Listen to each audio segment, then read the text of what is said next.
तो फ्रेंड्स लो आ गया आप लोगों का वीवीआई सब्जेक्टिव केमिस्ट्री का वीवीआई सब्जेक्टिव क्वेश्चन लेकर के मैं आ गया। और आप लोग चैनल पर नए हो तो सब्सक्राइब करके जाना, अपने दोस्तों को भी शेयर कर देना जो अगले साल की तैयारी करेंगे, क्योंकि अब इस पे सब टोटल विषय का फ्री में स्टडी होगा। आप लोगों से एक भी पैसा नहीं लिया जाएगा। जितना भी ज्ञान चाहते हो उतना फ्री में मैं दूंगा। खाली आप लोग लाइव में जुड़े रहिएगा। जो भी वीडियो अपलोड करूँगा वो आप लोग समय पर देखिएगा, क्योंकि इसका टाइमिंग है आपका 7 AM पे 7 AM पे ये डलाएगा। समझ गया? सॉरी, वो 6:30 बजे कहा था, 6:30 बजे नहीं हो पाया, ग्लिच आ गया, इसलिए 7 AM में आएगा। 7 AM में ये वीडियो अपलोड हो जाएगा, आपके पास पहुंच जाएगा। आप लोग कृपया देख लीजिएगा इसको और तब जाइएगा एग्ज़ाम में, देखिएगा इसमें से आता है कि नहीं। सब्जेक्टिव क्वेश्चन आएगा ही आएगा, एक ना दो क्या बहुत आएगा इसमें से, क्योंकि सारा वीवीआई मैं चुन के लाया हूँ। कृपया आप लोग नए हो तो सब्सक्राइब कर देना, ऑल पे क्लिक कर देना। सब्सक्राइब करके ऑल पे क्लिक कर देना, जो आपको सारा लेटेस्ट नोटिफिकेशन आपको मिल सके। बिंदु दोष से आप क्या समझते हैं? किसी परमाणु अथवा आयन के अपने नियमित स्थान से लुप्त हो जाने के कारण अथवा अव्यवस्थित हो जाने के कारण उत्पन्न दोष को बिंदु दोष या बिंदु श्रुति कहा जाता है। शॉर्टकी दोष क्या है? उदाहरण के साथ लिखिए। ये वीवीआई है, ये तो वीवीआई है पक्का। 10 जब किसी आयनिक क्रिस्टल के समान मात्रा में घनायन और ऋणायन अपने निर्धारित स्थान से लुप्त हो जाते हैं तो उत्पन्न रस रस समीकरण नियमितीय दोष शॉर्टकी दोष कहलाते हैं। इस दोष के कारण घनत्व में कभी कमी आ जाती है। उदाहरण आदि NaCl AgSO4 देख लीजिए, यही है इसका एग्जाम्पल। धनायन ऋणायन नेटवर्क ठोस किसे कहते हैं? एक उदाहरण दीजिए। सहसंयोजक क्रिस्टल के अवयवी कण सहसंयोजक बंध द्वारा जुड़कर 3D में बड़े अणु का निर्माण करते हैं, जिसे नेटवर्क ठोस कहा जाता है। आप लोग को धीरे धीरे सुनाई दे रहा है तो प्लीज़ साउंड को लाउड कर दीजिए, फुल कर दीजिए, और आप लोग सब्सक्राइब कर दीजिए। नए आए हो तो सब्सक्राइब कर देना भाई, एक सब्सक्राइब करने से क्या चल जाएगा। सीधा ग्रेफाइट कोरंडम आदि रवादार ठोस क्या है? उदाहरण दे। आप ही लोगों से मोटिवेशन मिलेगा ना, आप लोग सब्सक्राइब कीजिएगा तब ना मोटिवेशन कुछ को मिलेगा। आप लोग नहीं सब्सक्राइब कीजिएगा तो कैसे हम न्यू ये टॉपिक लाएंगे, कहाँ से लाएंगे? और इतना आसान भाषा में कौन पढ़ाएगा? उसको आसान बनाने के लिए आप लोग मोटिवेट मेरे को दीजिएगा तब ना, मोटिवेशन दीजिएगा तब ना हम यहाँ पे न्यू टॉपिक का मतलब वीवीआई क्वेश्चन आंसर लेके आऊँगा सब्जेक्टिव का। समझ गए ना? तो आप लोग सब्सक्राइब कीजिए, अपने दोस्तों को शेयर कीजिए, उतना ही बेहतर मैं कंटेंट बना के लाऊंगा। अगले साल जो पढ़ेंगे उसके लिए भी और इस साल पढ़ेंगे उसके लिए भी। वह ठोस जिसके कण एक निश्चित व्यवस्था में रहती है तथा दीर्घ परासी व्यवस्था होती है उसे रवेदार कहा जाता है। उदाहरण के लिए NaCl KNO3 SiO2 quarter Cu Ag etc। कांच को अतिशीतित द्रव क्यों माना जाता है? द्रव की तरह कांच में बहुत धीमी गति से बहने की प्रकृति पाई जाती है, जिसके कारण कांच को अतिशीतित द्रव कहा जाता है। फ्रेंकल के दोष क्या है? उदाहरण के साथ व्याख्या करें। जब किसी आयनिक क्रिस्टल से एक घनायन अपने मूल स्थान से निकलकर क्रिस्टल जालक के अंतराकाशीय स्थान से फंस जाते हैं तो जो रस समीकरण मिति दोष उत्पन्न होता है उसे फ्रेंकल दोष कहा जाता है। इस दोष में क्रिस्टल के घनत्व अप्रभावित रहते हैं। उदाहरण के लिए AgCl ZnS AgBr AgI etc। सहसंयोजक संख्या से आप क्या समझते हैं? CCP तथा BCC में संयोजक सहसंयोजक संख्या बताएं।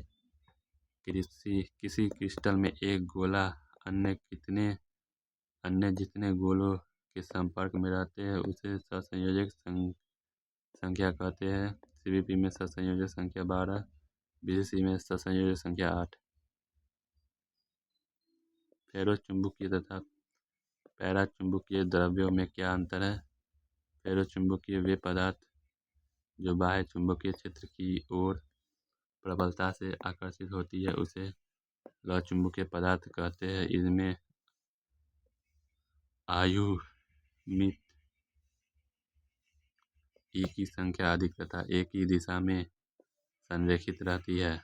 पाराचुंबकीय वे पदार्थ जो बाह्य चुंबकीय क्षेत्र से आकर्षित होते हैं उसे प्रतिचुंबकीय क्रिस्टल कहा जाता है। इस प्रकार के क्रिस्टल में परमाणु अणु या आयन में युग्मित इलेक्ट्रॉन होते हैं, जैसे में NaCl, TiO2, V2O5, Zn, Cu+, K+। चतुष्फलकीय तथा अष्टफलकीय रिक्त से आप क्या समझते हैं? तो वह रिक्त जो 4 गोलों के स्पर्श से बनती है उसे चतुष्कीय फलकीय रिक्त कहते हैं। 6 गोलों के स्पर्श से बने रिक्त अष्टफलकीय रिक्त कहलाते हैं। समझ गया ना?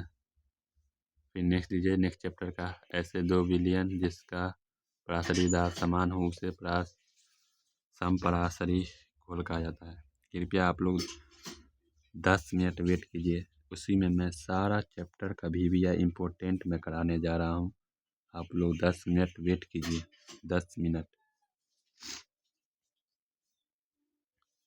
पराशरी दाब से आप क्या समझते हैं? विलयन पर आरोपित वह बाह्य दाब जिसके कारण विलयन का वाष्प दाब बढ़कर विलायक के वाष्प दाब के समान हो जाती है उसे पराशरणी दाब कहा जाता है। इसे P से सूचित किया जाता है। यह विलयन और विलायक के वाष्प दाब के अंतर पराशरणी दाब कहलाते हैं।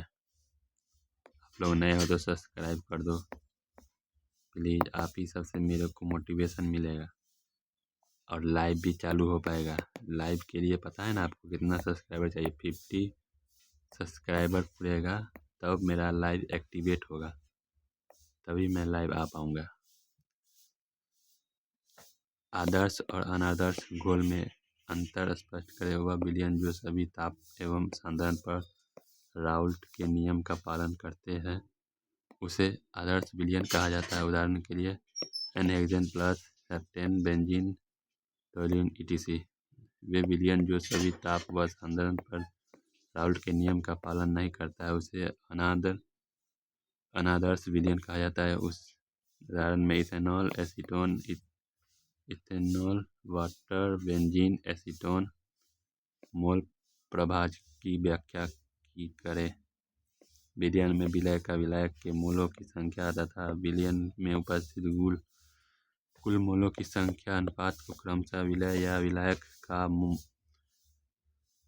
मोल प्रभाज कहा जाता है। माना कि विलय A तथा विलायक B है। विलय के मोलों की संख्या Na, विलायक की मोलों की संख्या Nb, विलयन के मोलों की संख्या Na प्लस Nb। ऐसे फॉर्मूला लिखा गया ऐसे बराबर Na/Na plus Nb XB equal to NB plus NB। देखिए इसी का उल्टा है, ये सेम टू सेम। उधर ए रखा इधर बी रखा, अलिया में तो सेम है। मोलरता और मोलता से आप क्या समझते हैं? मोलरता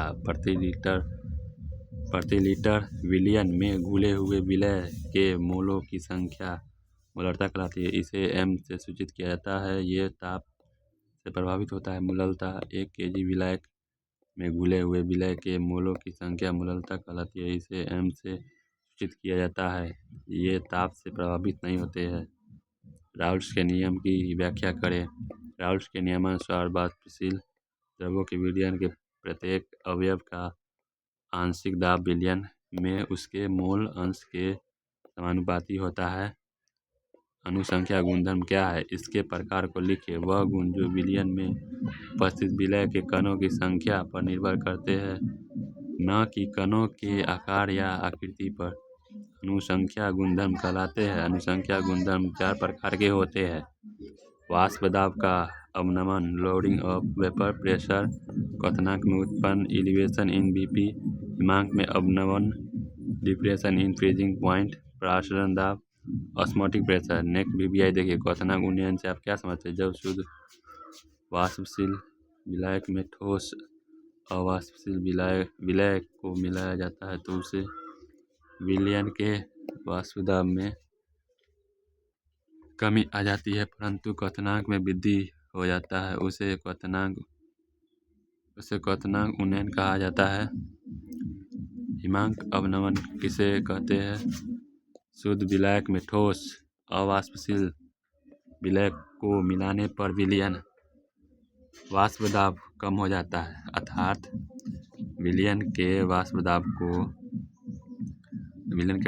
को प्रावास्था के वाष्प दाब के बराबर करना आसान हो जाता है, अर्थात विलयन के हिमांक में कमी आ जाती है, जिसे हिमांक में अवनमन कहा जाता है। राल्फ्स के वाष्प दाब के सापेक्ष अवनमन नियम की व्याख्या करें। जब शुद्ध वाष्पशील द्रव विलायक में ठोस अवाष्पशील विलय को मिलाया जाता है तो विलयन का वाष्प दाब शुद्ध विलायक के वाष्प दाब P°1 से कम हो जाता है, जिसे वाष्प दाब का अवनमन कहा जाता है। किसी विलायक में अविलय ठोस विलय डालने पर उसके वाष्प दाब में कमी आ जाती है। किसी विलायक में अविलय ठोस विलय डालने पर उसके सतह के ऊपर विलायक के अणुओं में कमी आ जाती है, जिससे उसके वाष्प दाब में भी कमी आ जाती है। कास्टिक सोडा के 4 ग्राम को मिला जल में घोलकर 200 ग्राम सेंटीमीटर क्यूब विलयन बनाया गया। विलयन की मोलरता ज्ञात करें। m = μ × 100 40 × 2 देख लीजिए यहाँ पे 5/10 सुकाटा। फिर नेक्स्ट देखिए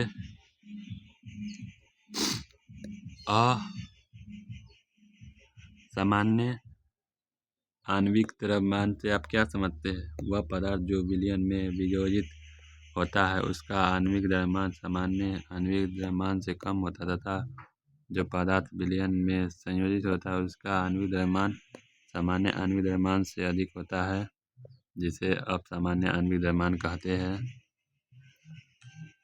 मोलल उत्पन्न स्थिरांक क्या है? 1000 ग्राम विलायक में किसी पदार्थ के 1 ग्राम अणु या मोल घोलने से क्वथनांक में जो वृद्धि होती है उसे मोलल उन्नयन स्थिरांक कहा जाता है। मोलल स्थिरांक का ये है सूत्र। समुद्र के अंदर गोताखोरों के श्वसन यंत्रों में ऑक्सीजन के साथ हीलियम भी मिश्रित रहता है। गहरे समुद्र में गोताखोरी करने वाले द्वारा ऊपर आने पर नाइट्रोजन के कारण होने वाले ब्रेनडस को कम करने के लिए घुलनशील He गैस को O2 के साथ मिश्रित कर गोताखोरों तक पहुंचाया जाता है। उल्टा परासरण क्या है? जब विलयन पर परासरणी दाब से अधिक दाब आरोपित की जाती है तो विलयन के विलायक के कण SPM को पार कर शुद्ध द्विकीय विलायक की ओर गमन करने लगते हैं, जिन्हें उल्टा परासरण कहा जाता है। नोट में इस प्रक्रिया के सहायक से समुद्री जल को लवणहीन बनाया जाता है। स्थिर कायी मिश्रण किसे कहते हैं? ये वे मिश्रण जिसका द्रव वाष्प प्रावस्थाओं में संघटन समान होता है और सभी अवयव एक साथ निश्चित ताप पर उबलता हो, उसे स्थिरकाय मिश्रण कहा जाता है, जैसे HNO3 plus H2O C2H5OH H2O। लोहे में जंग लगने के संबंध में विद्युत रासायनिक सिद्धांत का उल्लेख करें। लोहे में जंग लगना एक विद्युत रासायनिक घटना है जिसकी व्याख्या विद्युत रासायनिक सिद्धांत के द्वारा की जाती है। इस सिद्धांत के अनुसार वायुमंडलीय जलवाष्प O2 तथा CO2 विद्युत अपघट्य के उपस्थिति में शुद्ध लोहा एनोड तथा अशुद्ध लोहा कैथोड का कार्य करता है। सेल के एनोड पर ऑक्सीजन के द्वारा शुद्ध धातु धनायन में परिवर्तित होकर विद्युत अपघट्य विलयन कैथोड पर H2 गैस उत्पन्न होता है जो O2 द्वारा जल में ऑक्सीकृत हो जाता है। फैराडे के विद्युत विच्छेद से द्वितीय नियम का वर्णन करें। यदि श्रेणी क्रम में जोड़े गए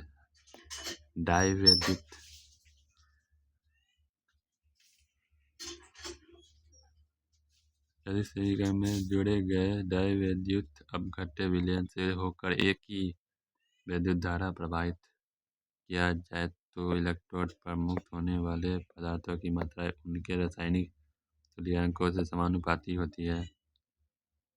शाम को 6 PM में हिंदी का लेक्चर अपलोड हो जाएगा। 6 PM में हिंदी का लेक्चर। प्राथमिक सेल से आप क्या समझते हैं? वे सेल जिन्हें पुनः आवेशित नहीं किया जा सकता है उसे प्राथमिक सेल कहते हैं। इससे अभिक्रिया पूर्ण हो जाने पर सेल अनुपयोगी हो जाता है। उदाहरण के लिए सूक्ष्म सेल, मरकरी सेल। विद्युत रासायनिक तुल्यांक से आप क्या समझते हैं? एक कूलम्ब विद्युत धारा से इलेक्ट्रोड पर मुक्त पदार्थ विद्युत रासायनिक तुल्यांक कहलाता है। फैराडे के प्रथम नियमानुसार W बराबर Z into Q Z into 1 Q बराबर 1C Z minus Z equal to W equal to Z। विशिष्ट चालकता एवं मोलर चालकता क्या है? विशिष्ट चालकता किसी विद्युत अपघटनीय सेल के एकांक आयतन में इलेक्ट्रोड का क्षेत्र सेंटीमीटर तथा उसके बीच 1 सेंटीमीटर की चालकता का दिया विशिष्ट चालकता कहलाते हैं। इसे के द्वारा सूचित किया जाता है। मोलर चालकता। एक मोल विद्युत अपघटन की चालकता को मोलर चालकता कहा जाता है। इसे म्यू से सूचित करते हैं। Mu M. तुल्यांक की चालकता को परिभाषित करें। एक गरम तुल्यांक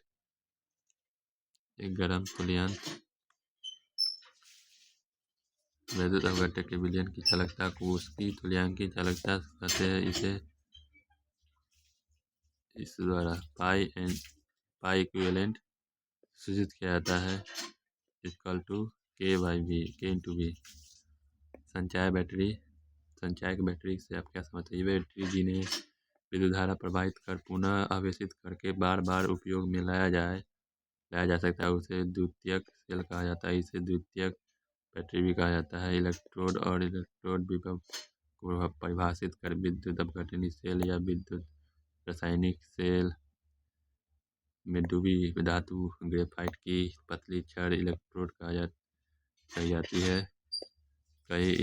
किसी इलेक्ट्रोड के इलेक्ट्रॉन त्यागने या ग्रहण करने की प्रवृत्ति इलेक्ट्रोड विभव कहलाता है। प्रबल दुर्बल विद्युत अपघट्य क्या है? एक उदाहरण दे। वे विद्युत अपघट्य जो जलीय विलयन में पूर्णतः आयनों परिवर्तित हो जाते हैं उसे सबल प्रबल विद्युत अपघट्य कहते हैं। NaCl का कैसे होगा? Na+Cl माइनस प्रबल अम्ल हो गया HCl H+Cl। विद्युत अपघट्य जो जलीय विलयन में अंशतः आयनिक होते हैं उसे दुर्बल विद्युत अपघट्य कहते हैं। CH3COOH CH3COO minus plus H positive NH4OH NH4H positive plus OH negative. लवण सेतु क्या है? इसके उपयोग को बताएं। गैल्वेनिक सेल के दोनों अर्ध सेल में विद्युतीय संपर्क को स्थापित करने के लिए एक निम्न प्रतिरोध उपकरण का प्रयोग किया जाता है इसे लवण सेतु कहा जाता है। इसका उपयोग ये दोनों अर्धशेल से विद्युत परिपथ को पूर्ण करता है। ये दोनों अर्धशेल के विद्युत उदासीनता को कायम रखता है। विद्युत धारा का सतत प्रवाह होता है। मानक इलेक्ट्रोड विभव स्टैंडर्ड इलेक्ट्रोड पोटेंशियल को परिभाषित करें। 298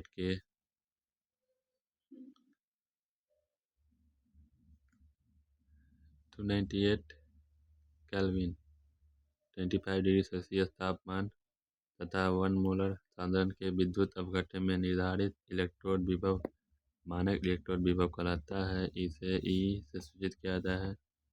निम्न अभिक्रिया के लिए विद्युतीय सेल बनाएं। Fe plus Cu2 plus Cu plus Fe2 2Fe plus 2Cl 2Fe plus Cl2 Fe FeSO4 CuSO4 फिर Cu Fe2 plus Fe3 plus 2Cl negative Cl2 ऐसे बन जाएगा।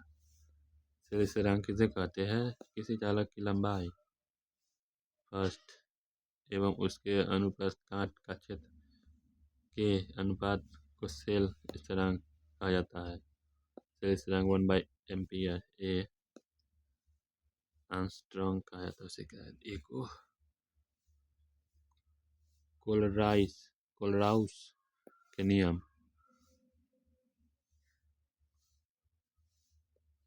किसी विद्युत अपघट्य का अनंत मोलर चालकता उसे उत्पन्न धनायन तथा ऋणायन के व्यक्तिगत योगदान के योग के बराबर होता है। सूत्र ये लिख दीजिएगा, नहीं लिखिएगा तो कम नंबर देगा। विद्युत अपघट्य का उपयोग कहाँ किया जाता है? धातुओं के शोधन में, धातुओं के निष्कर्षण में, विद्युत लेपन में, समतुल्य भार ज्ञात करने में, यौगिक के निर्माण में।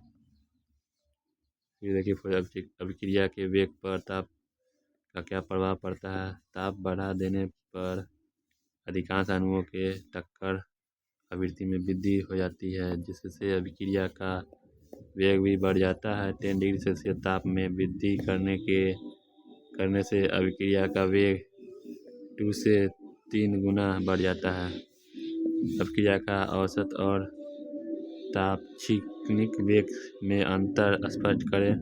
औसत वेग किसी रासायनिक अभिक्रिया में अभिकर्मक तथा उत्पाद की सांद्रण के समय के साथ होने वाले कुल परिवर्तन औसत वेग कहलाते हैं। इसे R से सूचित किया जाता है। तात्क्षणिक वेग किसी निश्चित क्षण पर रासायनिक अभिक्रिया का वेग तात्क्षणिक वेग कहलाता है। इसे R से सूचित किया जाता है। जल्दी पढ़ाई करते हैं क्योंकि समय नहीं है, BBI कराना ना है। सब्सक्राइब कर देना यार, इतना मेहनत कर रहे तो कुछ तो फल मिलना चाहिए ना। आप लोग भी मेहनत कर रहे हैं तो आपको भी तो कुछ मिलवे करेगा। फर्स्ट मिलेगा, फर्स्ट आओगे तो 1 लाख मिलेगा, सेकेंड आओगे तो तब पर भी 1 लाख मिलेगा, थर्ड आओगे तब पर भी 2 लाख मिलेगा, 1 लाख मिलेगा सॉरी, एक लैपटॉप मिलेगा। यही इनाम प्राइस रखा गया है। आप लोग कृपया चैनल पर नए आए हो तो सब्सक्राइब करके जाइए। निम्न पद को परिभाषित करें। फर्स्ट अभिक्रिया की कोटि या थ्रेशोल्ड ऊर्जा किसे कहते हैं? अभिक्रिया को किसी रासायनिक अभिक्रिया के वेग समीकरण में सांद्रण पद के धातु का योग अभिक्रिया की कोटि कहलाती है। थ्रेशोल्ड एनर्जी या ऊर्जा अभिक्रिया संपन्न होने के लिए अणु में उपस्थित न्यूनतम ऊर्जा देहली ऊर्जा कहलाते हैं। इसे सूचित किया जाता है। यह फार्मूला लिख दीजिएगा कोटि का। सक्रिय ऊर्जा से आप क्या समझते हैं? वेग स्थिरांक व सक्रिय ऊर्जा में संबंध स्थापित करें। देहली ऊर्जा प्राप्त करने के लिए अणुओं की आवश्यक ऊर्जा सक्रिय ऊर्जा कहलाते हैं। आर्हेनियस समीकरण के अनुसार A/E, जहाँ के वेग स्थिरांक और आर्हेनियस स्थिरांक ये क्या होगा? सक्रिय ऊर्जा T निरपेक्ष तापमान R गैस नियतांक। प्रथम कोटि का अभिक्रिया का वेग स्थिरांक 0.0005 मीन है। अर्धयुकाल ज्ञात करें। अर्धयुकाल ज्ञात करें कैसे? देखिए ये अपॉन 1/k है ना, ये रख दीजिएगा। इसको इतना से 86 मिनिमम आएगा आंसर। छदम प्रथम कोटि अभिक्रिया क्या है? वे रासायनिक अभिक्रिया जो विशेष परिस्थिति में प्रथम कोटि अभिक्रिया के समान व्यवहार करती है उसे छदम प्रथम कोटि अभिक्रिया कहते हैं। ऐसी अभिक्रिया में आणविक इक्वल टू नॉट होता है परंतु कोटि सदैव 0 1 होती है। उदाहरण के लिए ये है, ये लिख दीजिएगा उदाहरण में।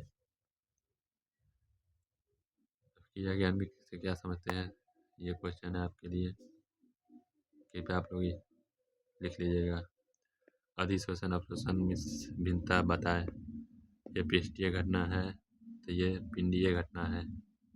इससे अधिशोषण के कणों का वितरण पृष्ठ तथा अंतस्थ में समान होता है।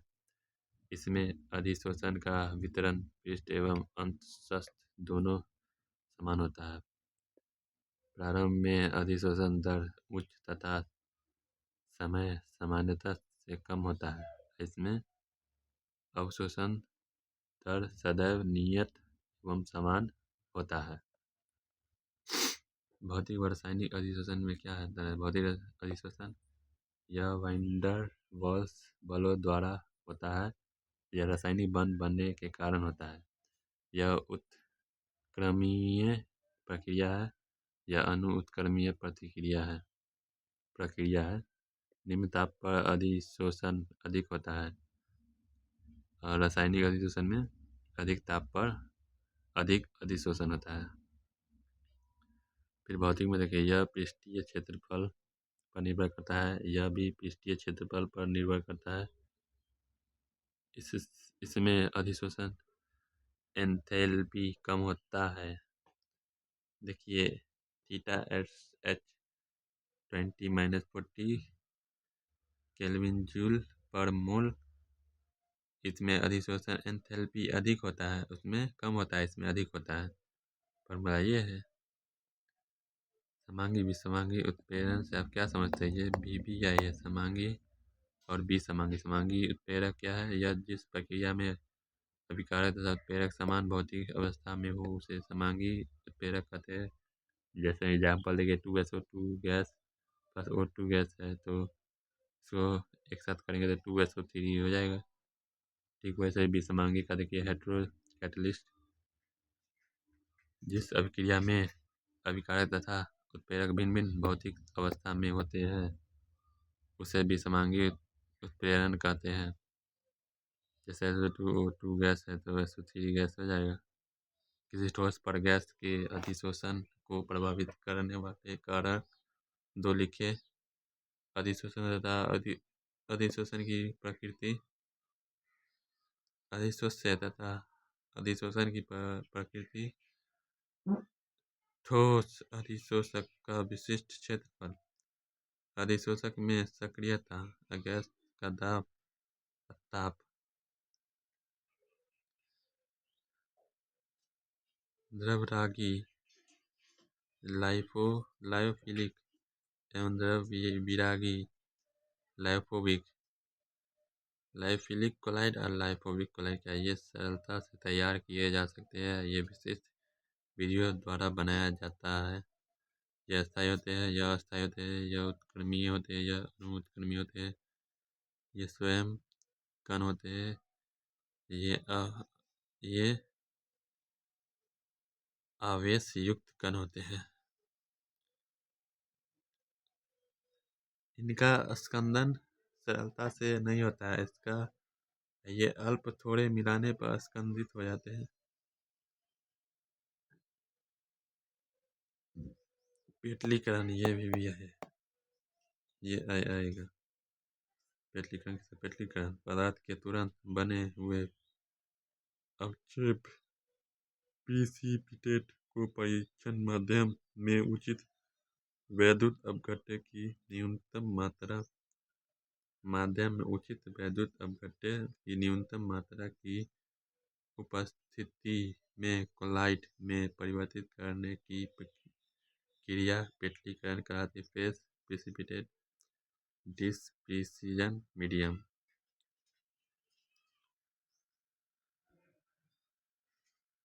टिंडल प्रभाव क्या है, व्याख्या दे। टिंडल प्रभाव कोलाइडी विलियनों द्वारा प्रकाश का प्रकीर्णन टिंडल प्रभाव कहलाता है। प्रकाश का यह प्रकीर्णन कोलाइडी परिक्षेपण में किरणों के पथ को प्रकाशित करता है। यह प्रभाव वास्तविक विलयन में दिखाई नहीं देता है। शोषण किसे कहते हैं? अधिशोषण तथा अवशोषण की संयुक्त प्रक्रिया को शोषण कहा जाता है। शोषण बराबर अधिशोषण प्लस अवशोषण। उदाहरण के सिलिका जेल द्वारा जल वाष्प का शोषण। जल वाष्प सिलिका जेल के पृष्ठ एवं अंतस्थ दोनों में स्थित हो जाता है। फिर नेक्स्ट देखिए, किसी गैस के ठोस विलयन का उदाहरण दे। H2 गैस का पीटी धातु पर ब्राउनी गति क्या है? जब कोलाइडी विलयनों की शक्तिशाली अतिसूक्ष्मदर्शी से देखा जाता है तो कोलाइडी कण संपूर्ण क्षेत्र में टेढ़ी मेढ़ी दिशा में गति करते हुए दिखाई देते हैं। यह अवस्थित गति ही ब्राउनी गति कहलाती है, जिसे ब्राउनी गति कहा जाता है। कृपया आप चैनल को लाइक एंड सब्सक्राइब करें। चैनल पर नए आए हो तो प्लीज़ अपने दोस्तों को शेयर करें। इतना मेहनत करते हैं आप लोग, एक सब्सक्राइब नहीं दे सकते हो। इसका एक सब्सक्राइब प्लीज़ दे दीजिए या करवा दीजिए किसी और से। आप कहीं भी पढ़िए, स्वतंत्र है इस देश में, कोई भी कहीं भी पढ़ सकता है। हम उससे रोक के नहीं रहते, लेकिन हम जो मेहनत करते हैं उसका तो कुछ फल मिलना चाहिए क्या।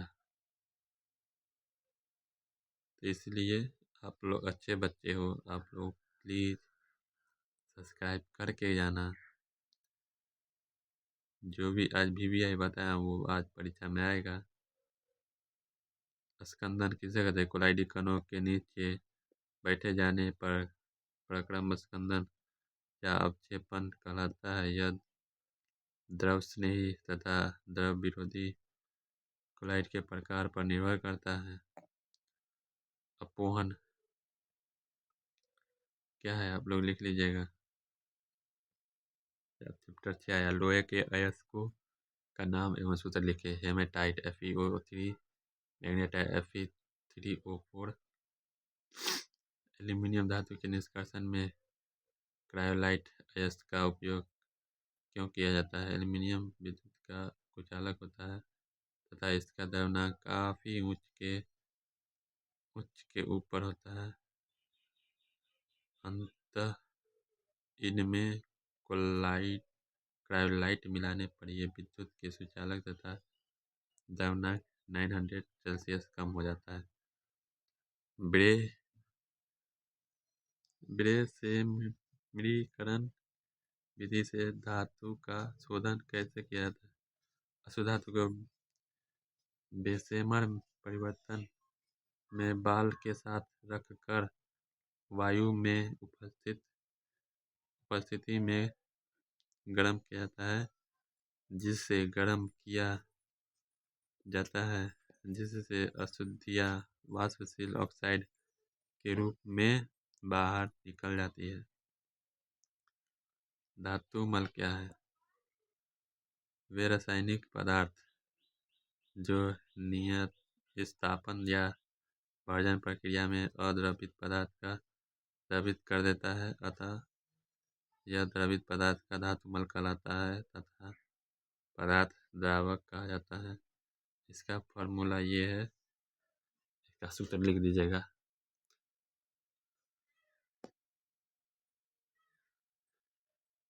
झाग फलक विधि से किस प्रकार के अयस्कों का शांत किया? झाग फलक विधि से सल्फाइड व अयस्कों को शांत किया जाता है। उदाहरण के कॉपर पाइराइट CuFeSO2 जिंक वैलेंट ZnS। एल्यूमीनियम धातु के निष्कर्षण से निक्षालन की क्या उपयोगिता है? एल्यूमीनियम धातु के निष्कर्षण में निश्चालन का प्रयोग अशुद्धि या उदाहरण TiO2 तथा SiO2 को दूर करने के लिए किया जाता है। निश्चालन की प्रमुख विधि हल विधि, वायर विधि, संपर्क विधि। सांद्र HNO3 को एल्यूमीनियम पात्र में संग्रह करते क्यों? सांद्र HNO3 को एल्यूमीनियम पात्र में संग्रह किया जा सकता है क्योंकि यह एल्यूमीनियम से क्रिया नहीं करता है। एल्यूमीनियम एवं तांबा के मुख्य अयस्क एवं रासायनिक सूत्र लिखें। एल्यूमीनियम का मुख्य अयस्क, तांबा का मुख्य अयस्क, एल्यूमीनियम का मुख्य अयस्क बॉक्साइट अयस्क होता है और तांबा का कॉपर पाइराइट। अयस्क में उपस्थित अशुद्धियों को क्या कहते हैं? अयस्क में उपस्थित अशुद्धियों को गैस या अधात्री कहा जाता है। भर्जन एवं निस्तापन में क्या अंतर है? भर्जन वायु में उपस्थित सांद्रित अयस्क को द्रव्यमात्रा से कम ताप पर धात्विक ऑक्साइड में परिणित करने की क्रिया भर्जन कहलाती है। जलनेस plus O2 ZnO plus SO2 निस्तापन धातु के अनुपस्थिति में सांद्रित अयस्क को द्रव्यमात्रा से कम ताप पर धात्विक ऑक्साइड में परिणित करने की क्रिया निस्तापन कहलाती है।